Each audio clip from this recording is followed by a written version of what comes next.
মুসলমান,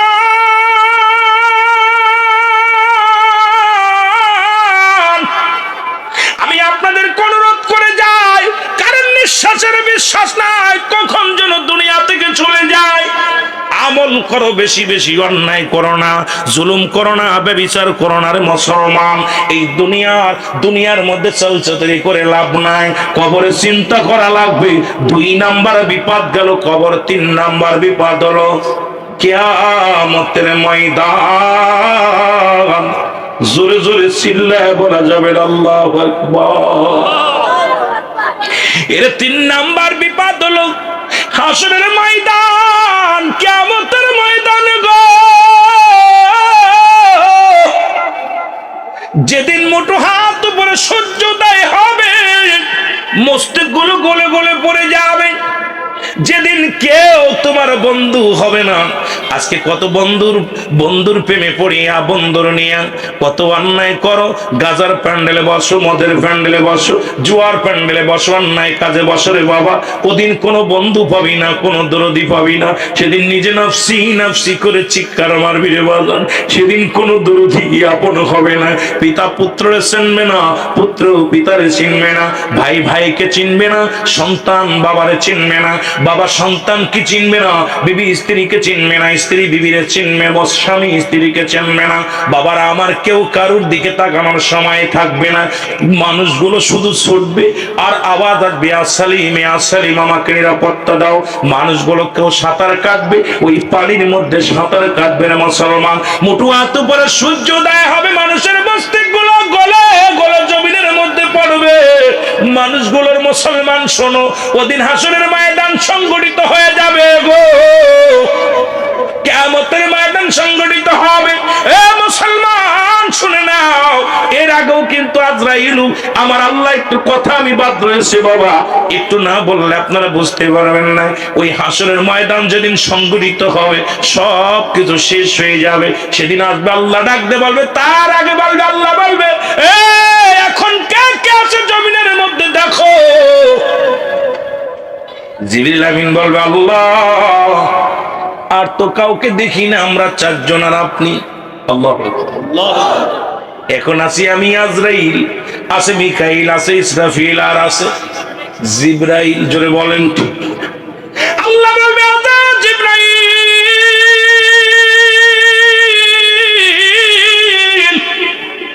একটু আগে দেখে আছি রে, কারণ সবাই জিন ইনসান সব শেষ হয়ে যাবে সেদিন গো। এই জন্য কথাগুলো বললে বুঝতে পারবেন হাসরের ময়দানের আগে কি অবস্থা হবে। সেদিন থাকবে আমার রব্বে কারীম, আমার আল্লাহ। আল্লাহু আকবার বলো, আর একটু জোরে বলো আল্লাহু আকবার। আল্লাহ বলবে, জিবরাইল রে আর তো কারুর দরকার নাই, স্রষ্টা থাকবে, সৃষ্টি থাকবে না। যেহেতু তোমরাও সৃষ্টি, তোমরাও থাকবে না। আল্লাহু আকবার বলেন না। বলে এখন অবশিষ্ট কে? বলে আল্লাহ আমরা 5 জন, আপনি আর আমরা 4 জন। যাও চলে যাও, মিকাইলের দরকার নাই। মিকাইলের কাছে আজরাইল আলাইহিস সালাম চলে যাবে। মিকাইলকে বলবে, মিকাইল রে আসসালামু আলাইকুম। ভাই মিকাইল, এখন আমি আসছি আপনার কাছে কিসের জন্য? আসি জানটা নেওয়ার জন্য। বলে একটু কি সুযোগ দেয়া যাবে না? ওই মরণের ভয় মিকাইলের ভিতরে থাকবে। একটা চিৎকার মেরে বলবে, মালিক আমারে কি দয়া করে যাবে না? আল্লাহ বলবে, মিকাইলে কোনো দয়া নাই, কোনো দয়া নাই, কারণ আমি রব্বে কারীম থাকবো একা, কেউ থাকবে না। তোমারও দুনিয়া থেকে বিদায় নিতে হবে। আল্লাহু আকবার বলো না, আর একটু জোরে বলো আল্লাহু আকবার। পালানোর কোনো পথ নাই। মিকাইল চিৎকার মারবে এত জোরে, ওই রূহটা যখন ধরবে আজরাইল আলাইহিস সালাম এত জোরে চিৎকার মারবে, এই আওয়াজ যদি দুনিয়ার মানুষ তখন জীবিত থাকতো সবাই হাত বেল করে মারা যেত। এত জোরে চিৎকার মারবে রে মুসলমান, বাঁচা যাবে না। এবার চলে আসবে কার কাছে? মুসলমান শুনে নাও, চলে যাবে কোথায়? ও মুসলমান, ইসরাফিল আলাইহিস সালামের কাছে। ইসরাফিলকে সালাম দিবে, ডাকতে বলবে, হযরত ইসরাফিল আলাইহিস সালামকে ডাকতে বলবে, আজরাইল তোমাকে নেওয়ার জন্য পাঠিয়েছে আমার আল্লাহ। ডাকতে বলবে, আমারে কি একটু দয়া করা যায় না? আল্লাহ বলবেন না, আল্লাহ বলবেন না, আজরাইল না, ওকে নিয়ে আসো, দ্রুত নিয়ে আসো। স্রষ্টা থাকবে, সৃষ্টি থাকবে না। যেহেতু ফেরেশতা আমি সৃষ্টি করেছি, তাই সব কিছু সৃষ্টি জগৎ এটা সব শেষ হয়ে যাবে। জোরে জোরে চিল্লায়া বলা যাবেন আল্লাহু আকবার। এ দুনিয়ার মুসলমান শুনে নাও, এ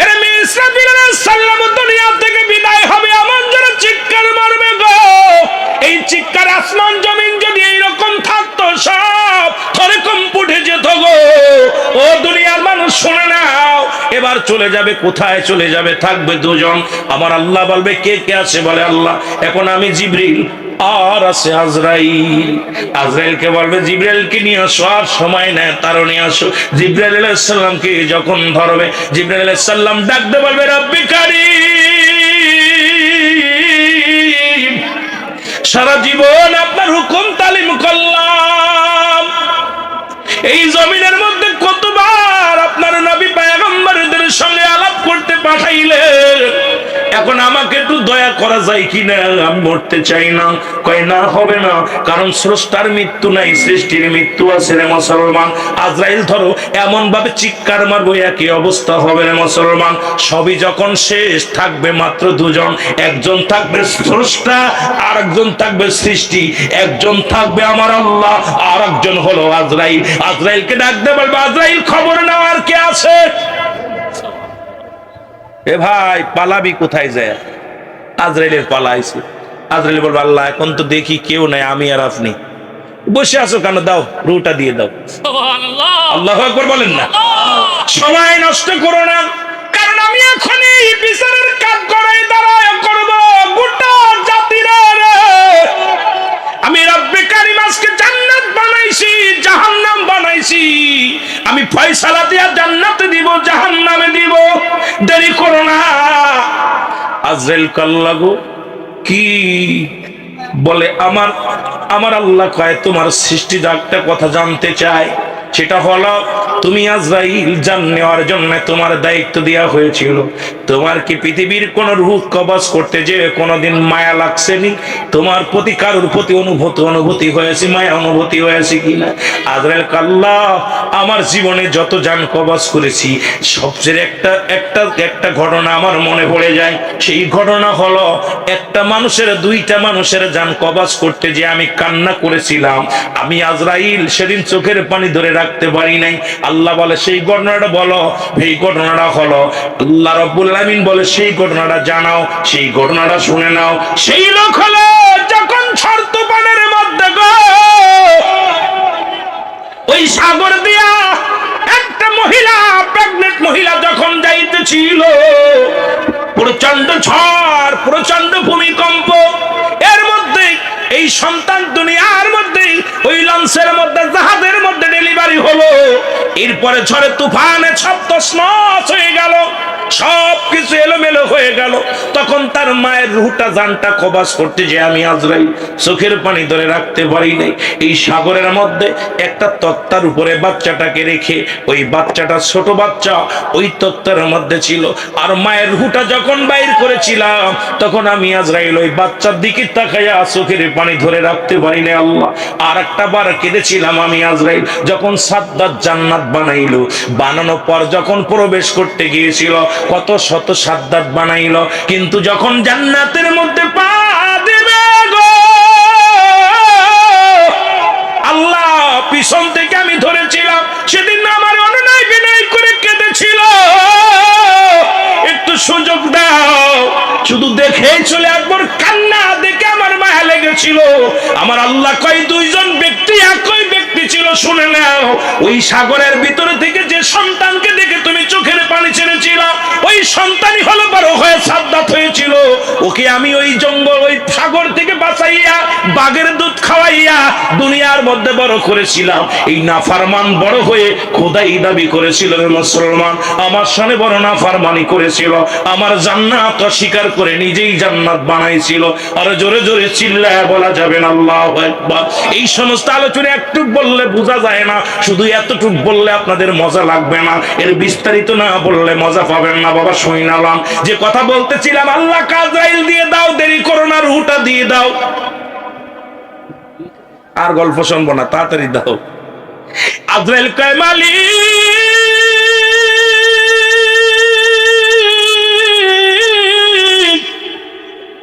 আমার রুহটা আমি কেমনে দিব? কই নিজের হাতে নিজের রুহটা ধরো।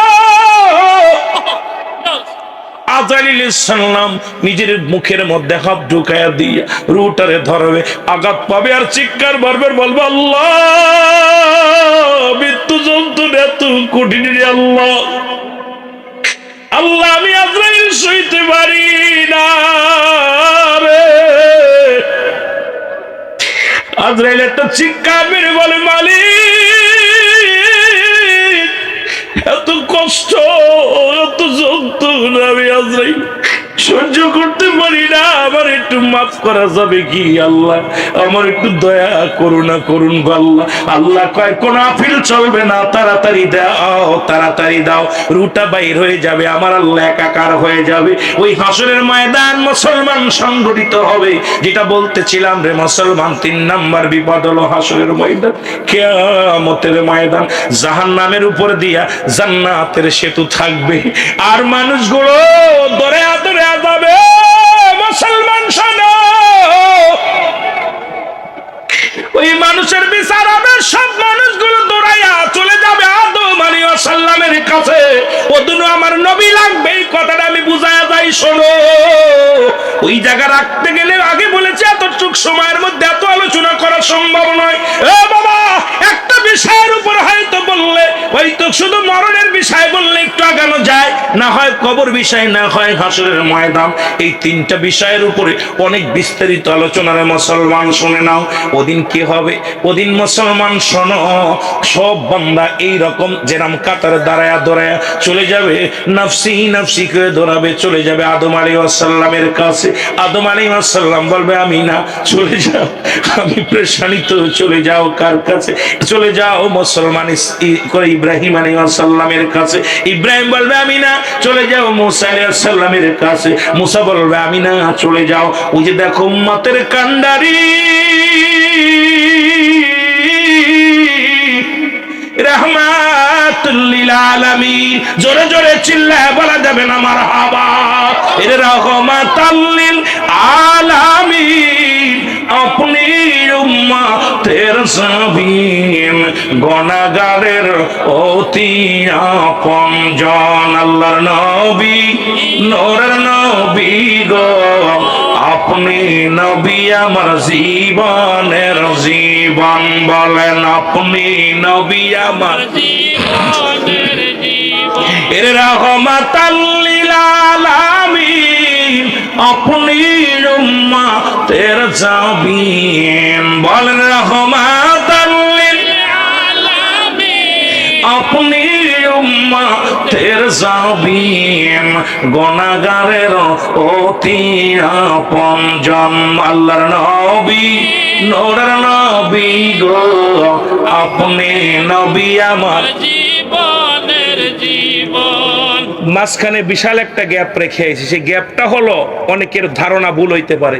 নুমান ফেরেশতা বিদায়ের পরে আমল নামাটা রেখে চলে যাওয়ার পর আসবে মুনকার নেকির কবরে। আল্লাহু আকবার বলেন। আবার এই জায়গা বেজাল বাজাইতে পারে, হুজুর মুনকার নেকি তা আসবে না কবরে? একটা অনেকের মনে একটা দাদা থাকতে পারে যে হুজুর লেখালেখি হয়ে গেল এরপরে কি? হ্যাঁ আসবে। আপনার আমল নামা লেখা পর বলবে আপনার কি বলবে?